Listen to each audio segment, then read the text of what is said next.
are definitely far apart. And our referee for this match is Gabe Tuttle. We'll bring him into the center of the mat. Kody, you ready? Phillip, you ready? Let's do it. And we are underway. Both competitors shirtless. Now, we said in the rules yesterday that they were allowed to choose. They had the option of either wearing a rash guard or going shirtless. They just weren't allowed to take the rash guard off midway through the match. And Kody Steele kind of looked disappointed by that. So I think he's just decided, no rash guard for me then. It's a signature move there, popping the top for Kody Steele, but this does add, some realistic implications to the match. Things get a little slippery, a little bit faster when there's no rash guard, and it can be very hard to secure position. Man, just looking at these two guys, I mean, obviously Phillip's a lot taller than him. He obviously has a lot of reach on Kody. I mean, you think he'd be able to get in on a single fairly easily with all that reach he's got on him.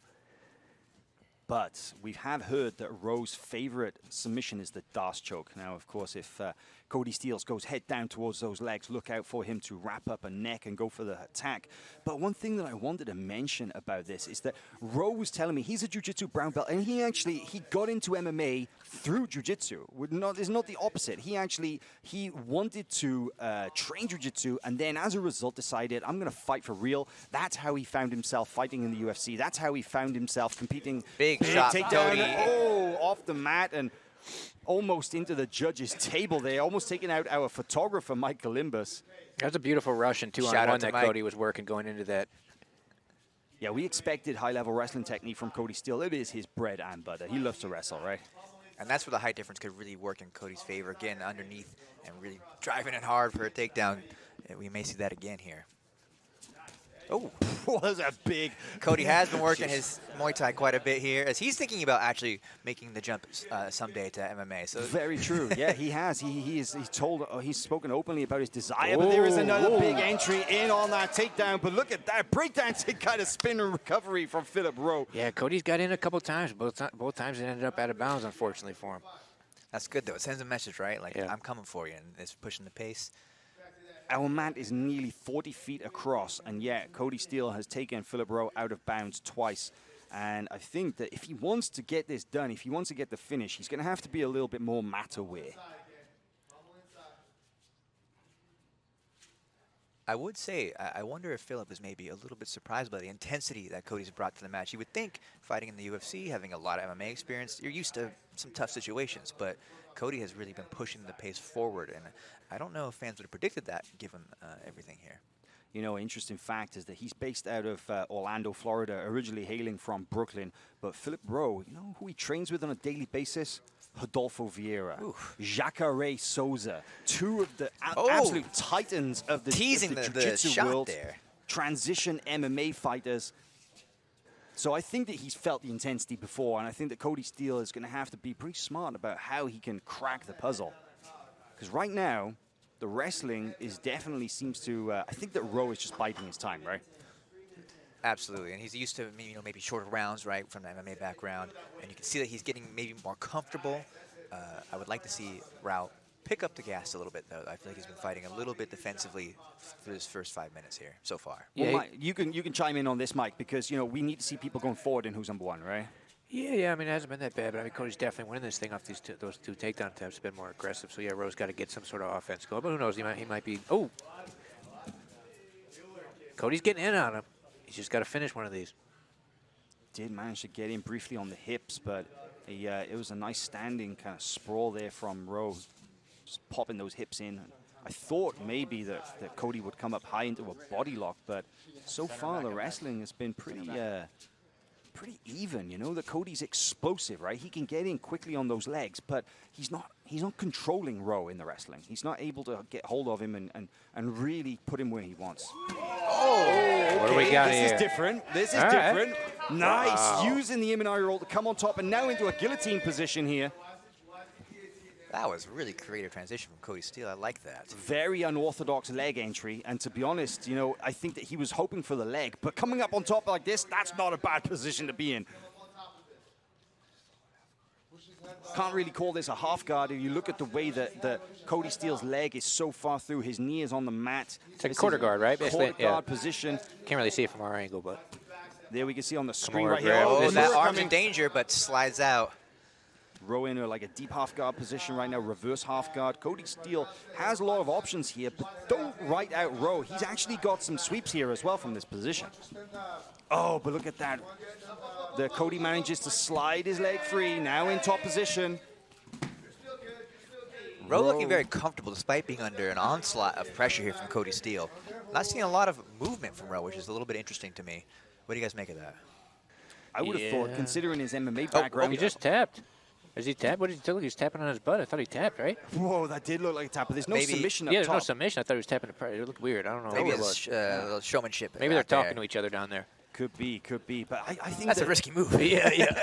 Oh, into the mount now. This is big, but we're going to see a nice escape there from Phillip Rowe. But I don't know. I would have thought, given his MMA background, he'd be more eager to get out and get on top. And the judges, of course, no question there that they favor the blue corner so far, Kody Steele. But I would have thought that absolutely Rowe would want to be up and out. But I'm sure he wants to get up and out, but I mean, Cody's got his face stuck to the mat, so it's like it's not that easy, right? Great point. Rowe did say, though, that he likes to pull guard, which is very unusual from a MMA standpoint. And he likes to go for sweeps. And there we are, back to his feet. Unfazed. I mean, he's got to do something because, Cody's running away with this thing right now. However, we are about 6 minutes into this match so far. Now we see an attack. This is the first time we see Rowe really going forward and deep in on the legs. And there was a moment there when he's definitely looking to wrap up that neck as well. I think that first 5 minutes was very much a feeling out process for Rowe. Yeah, and that was a great first look from Rowe, right? I mean, he got a strong reaction to Kody, a lot of movement there. I think he's felt what Kody has and is now ready to fire back.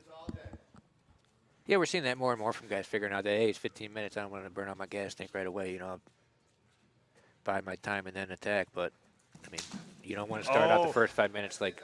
Lightning doesn't strike twice. There you see that Kody Steele rolling through and in for that leg. But this time, Rowe, he knew what was coming, and he shut that down. I thought he was going to land on top, but I kind of have a feeling here. I have a feeling about this match. I have a feeling that, you know what, that Rowe was like, yeah, I'm going to let you put me in these bad positions in that first 5 minutes. I'm going to feel what you got. And if you can't put the pressure on me, then that's good, because the next 10 minutes, I know what to expect, and I've already tasted it. I'm going to be able to fire back. And this is what we're seeing now. He's certainly having a good time. He's chatting out there with Kody right now. I think that was a smart move by Kody pulling guard there. He's already up pretty big. I mean, they're really wet right now, and it's like just pull guard, do some jiu-jitsu with him. I think that's a good strategic move by Kody. See Rowe now looking to try and pass the guard. Kody looking great to lock recovery up a leg here. Well, we saw this earlier this evening in our first match of the night. We saw it end by leg lock, but definitely a lot slippier at this point and a lot more difficult to kind of control the limbs in the no-gi when it's this sweaty, this wet. This is a very unorthodox position here. Cody having a bit of fun out there. We love to see it. We want a show, right? And so that's a bit unusual, but all good. This is an interesting transition here. Gives his leg to Rowe. Like it's sat right back down. Will we see Rowe finish this takedown and get into a dominant position, or will we see Kody use some counter wrestling? That's exactly what we're seeing. We're seeing him trying to go in for the leg lock from the standing single leg. Got some esteemed guests. You can just see in the background there, Big O, Orlando Sanchez, ADCC champion, watching and having a good time by the look of it. Big supporter of FloGrappling.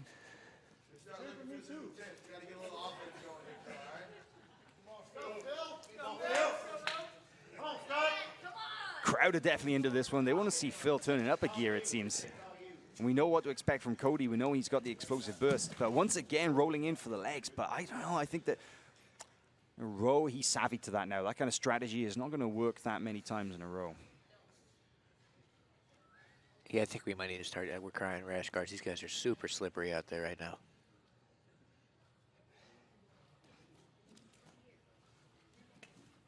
Kody Steele looking to try and play some sit-up guard, maybe, try and come up. But actually, he seems to be baiting his back to Rowe. I think that he feels so comfortable from here in his ability to Granby out from these kind of positions. Oh, wow. A show elbow, but this is bad news. He's going into a deep position, but manages to spin into the top and passes into the mount. So this match is crazy. Look at that pressure. Kody told some people before this match that he may attempt some unorthodox strategies and baiting some positions. Man, he was playing possum. He was giving his back. He was giving his back, and Phil Rowe took the bait. He tried to go. He almost had the body triangle, but man, Kody is slipperier than an eel. Let's see if Phil can pull off the same strategy here. He's turning away from Kody, which is a dangerous move, but worked great for Kody. Oh, one hook in there. Kody Steele looking to, gets both hooks in now. And the body triangle. Oh, this is a very strong control position from here. Can Rowe slip Nice hand out? fight by Rowe there, though. Turn into him. Oh, Kody Steele is playing the human backpack game right here. He is not letting Rowe spin out much like he did. And I think this is actually where the size advantage is a disadvantage, let's say it, because, you know, right here it's easier for the smaller guy to retain position and to flow around. A little easier to squirm out of those positions. Once again, judges' flavor, the blue corner, Kody Steele leading this right now in this match, and I don't think there's any question considering his takedowns, considering his work rate and his positional dominance. absolutely. And one thing that should be noted is that at Kody Steele's gym at Brazilian Fight Factory, they work a lot of these positions and drill what would be called EBI overtime quite a bit, or they just work back attacks all day long sometimes. So this is a great spot for him to be. He knows what he needs to do very well and has quite a bit of time to do it tonight. Cody's got a lot of time to work here. Well, we got 4.5 minutes. All he needs to do is sink in that choke. He's got another $500 coming his way from Fat Tires. So, I mean, this is a rough spot for Phil. I mean, yeah, a lot of time to work for Kody here. And this may be one of the rare times where the slip actually helps the fighter on the back here. May be able to slide in that choke a little bit easier with the sweat in the mix. But Phil's getting his back to the mat here. Let's see if he can get out of this position. That body triangle looks pretty tight, though. So he's turning in. But that wrist control is actually kind of hurting Phil at that point. He's grabbed Kody's left arm, and it wasn't really doing a lot in his favor. He needs to turn. He needs to get his shoulder to the chest. He needs to get space. He needs to get Kody off his back. He's buried. He's burrowed in like a tick there. He's not going to come off that back control. Switches the rear body lock to the other side. But I think this is actually an opportunity now that Rowe, if he was to explode, if he was to turn quickly, that he might actually be able to get out. Chatting with his corner midway through the match. Nice escape there. I mean, Rowe's got to get a sub now. He's doing a little pose. Oh my God, I love this guy. He's got to get a sub to win this match, basically, at this point. Was Kody Steele shaking water out of his ear? I think he was. Cauliflowers, man, they reroute that canal system a bit. That much. Nice takedown there from Rowe. Kody had success once with this strategy. Let's see if he tries to pull it off a second time here, giving up what might be an inferior position.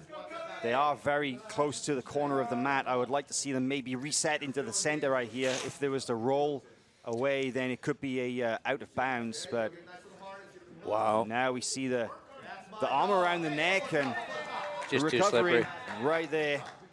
It's a great strategy from Kody Steele reset tonight. time. Yeah, definitely time to reset into the center, I think. This half guard position right on the edge of bounds right there.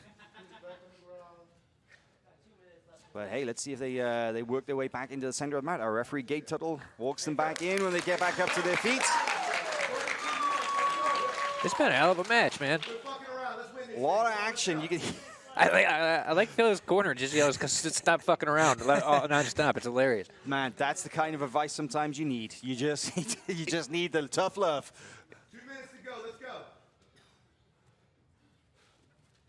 This is our second bout here tonight. Our second bout in the free prelims. We have many more matches to come up. One more match on the free prelims, and of course our main card with our main event, Ty Ruotolo versus Craig Jones. But this, Phillip Rowe on top, looking to get past the guard of Kody Steele. Kody may be looking to go for one more, a possible leg attack or a little showmanship. Little ground and pound there. action here. I mean, it's all good, but, you know, hey, he should use that energy for actually trying to pass the guard, I think. Oh, that's nice. That's good work there. Could he get a DOS from here? Got a hold of that neck, but up to his feet from a single leg is Kody Steele. Coming up on a minute left. Now, Mike, as a principal matchmaker here, who's number one, what do you take away from this match? What kind of attributes and favorable actions do you see out there? Oh, I love it. I mean, yeah, there's probably not going to be a sub, but I mean, there's been nonstop out. There he goes out there. You say that. Yeah. Don't speak too soon. Yeah. All the way through now, going up high with the guard.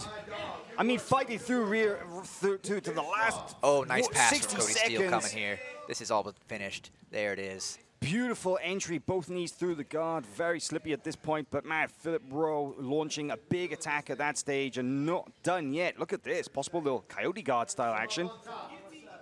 Yeah, I mean, it's been a great match. This is what we need. You can show this thing to anybody, they'd be excited. There's been nonstop action for both guys. 20 seconds, let's go. Let's pull something out. Come up with something. Definitely cagey at times, but when the action was going, it was flowing. And there, a last second toe hold attempt from Phillip Rowe, diving on the footlock. 5 seconds remaining. Will we see one last big effort here? I mean, this is An entry on the single. clearly going to be unanimous for Kody, right?